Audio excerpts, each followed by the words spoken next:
আব্বা, আমার বন্ধু হৃদয় আপনার সাথে কিছু দরকারি কথা বলবে। আসসালামু আলাইকুম আঙ্কেল। ওয়ালাইকুম সালাম বাবা। আঙ্কেল আমার নাম হৃদয়।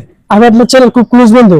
আঙ্কেল আমি আজকে দোকান দিয়েছি 4-5 দিন হয়ে গেছে, কিন্তু দোকানে একটা কাস্টমারও নাই, মানে একটু বেচা কিনা করতে পারতেছি না। মানে একটা কাস্টমার তো মনে হয়ে যেত। আঙ্কেল আমি অনেক টাকা খরচ করে দোকানটা দিছি আঙ্কেল। আমি শুনছি আপনার দোয়া নাকি কবুল হয়, তার সাথে দেখা করার জন্য আসছি। আপনি একটু দোয়া করে দিলে আমি অনেক খুশি হইতাম, আমার দোকানে বেচা কিনা হইতো। Uncle please.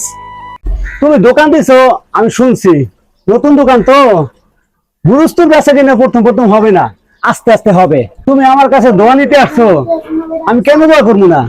আর তুমি কাস্টমারের কথা বলতেছো, কালকে সকালের বর্ণিটা আমি করে দেবো। আচ্ছা বাবা, তুমি কিসের জানি দোকান দিছো? হ্যাঁ আঙ্কেল, এটা কাপড়ের দোকান। দোয়া ক্যান্সেল। কিসের বর্ণি ঠনি? তোর দোকানে আমি যাবো না, যা।